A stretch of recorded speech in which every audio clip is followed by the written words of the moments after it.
Hey, I don't know about you guys, but I'm kind of depressed a little bit. I kind of miss Bryson DeChambeau since he went to the Live Tour. Today, I want to talk about why.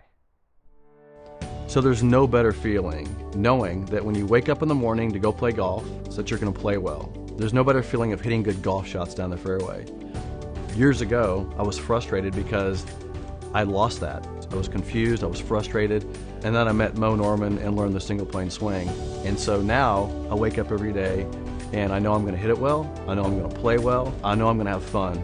So my mission today is to help as many people as possible wake up every day feeling good that they're going to go out there and play great because of the single plane swing.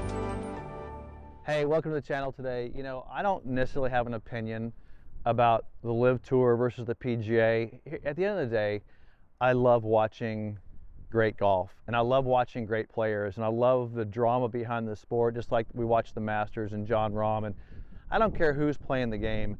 I love the game of golf, and I love watching people play it. I love watching people struggle at it. I love watching people succeed at it because I know how hard of a game it is. I know that's why you love it as well.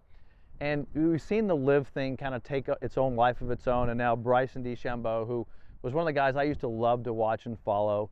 And Bryson and I had a lot in common with the way we think about the golf swing, and I kind of miss it. I miss hearing his voice and his opinions.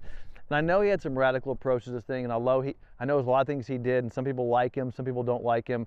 I like Bryson, and here's why I like Bryson. Because he was changing the way people think about the sport of golf. He had changed this conventional mindset, and he did things differently. Now, he may have taken things to the extreme, but that's what great minds do. They take things to the extreme. But today in this video, I want to talk to some of the stuff that I believe that Bryson is right on with. Some of the stuff that he talks about when it comes to swing mechanics, and I want to talk about some of those things today. It's swing related, it's mechanics related, and some of the stuff is really probably going to help you in your single plane swing. The first thing I want you to understand is Bryson's affinity to figure out the science and the mechanics of the body's movement, range of motion. That's me too. I am on that same path. Now, I'm a Mo Norman guy, right? I believe Mo Norman intuitively figured it out. Mo Norman was not a scientist, although I believe he was a genius in his own way. DeChambeau is more of a scientist. So he's putting his mind to work, and he's doing some measurable things to figure things out. One of the things I want to talk about, come over here, and I want to talk about range of motion. At the end of the day, there's a couple things you want to produce in a golf swing. You want to get back to impact consistently, and you want to produce speed, and you want to take this machine, the human body, and use it the most efficiently and powerful way possible, right? Okay. Listen to what it said there. This is a machine. It's a mechanism. It has certain amount of range of motion. My arm only goes this far. I can't make it go further than this, right? Same with this. I can only go so far when I turn my body. I can only go so far. So my body has ranges to it. Okay, great. And let me run a scenario for you. And this is the stuff I miss about Bryson, is that he would occasionally put this out there and say, I'm working on X, Y, and Z, lead arm range of motion, supination, pronation, how this arm deviates. He would talk about certain things in mechanics, and I'm like, you know, this guy's onto something, because he is talking about the mechanism and not talking about what everybody talks about. See, there's a science to this golf swing, and there's a simple way to do things. There is a simple way to accomplish a task, hit that golf ball, and there's science behind the body. Why can't we add the two, right? Okay, so I want to talk about range of motion, and I've talked about this stuff before, but I want to talk about it. I'm going to talk about it in the sense of when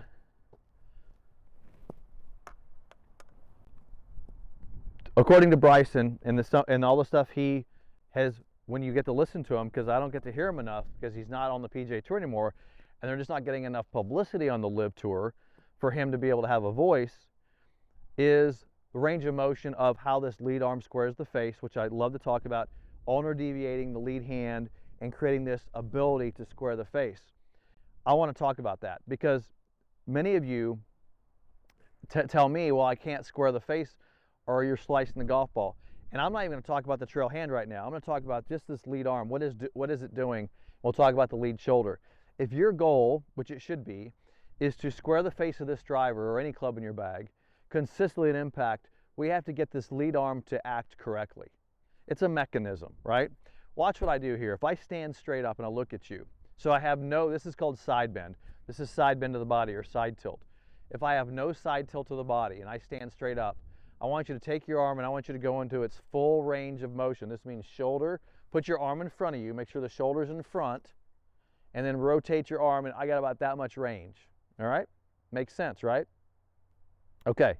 And you can go this way too if you want to, and I have about that much range. So I don't know, what is that? Almost 270 degrees of total range. Maybe some of you have a little bit more, but that's generally what I have, right? Now, do this for me. If I put this arm in front of me, okay, and I tilt, and I work this part of my arm internally, turn it as far as you can that way, with my tilt. Don't let this move,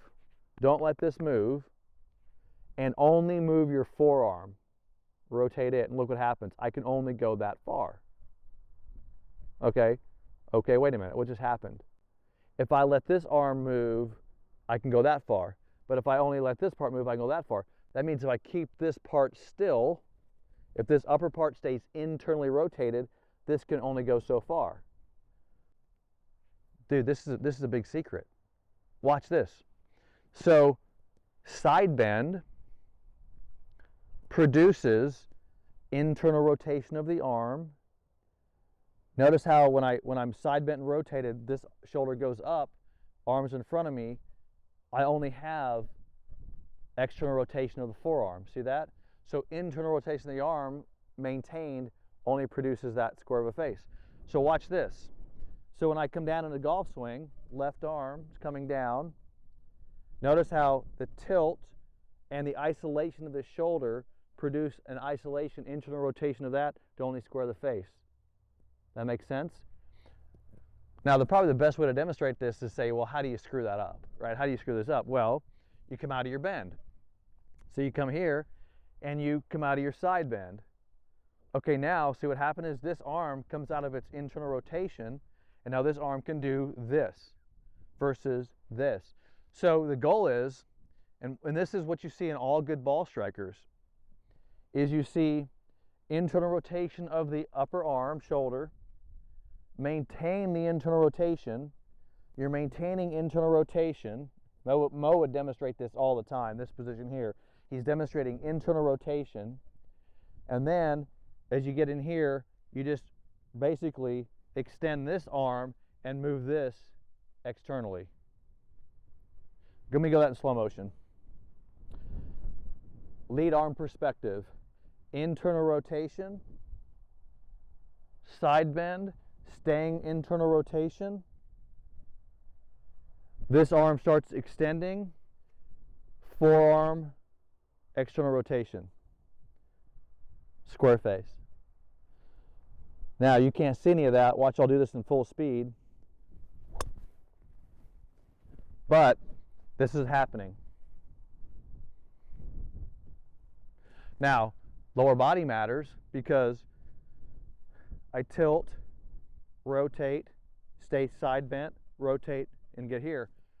My point to all this is Bryson was using language of the body and how the body works, and not just focused on results of what you see other people doing.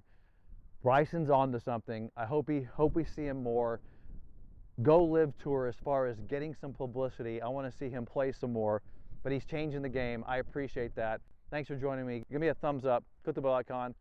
I'll see you in the next video.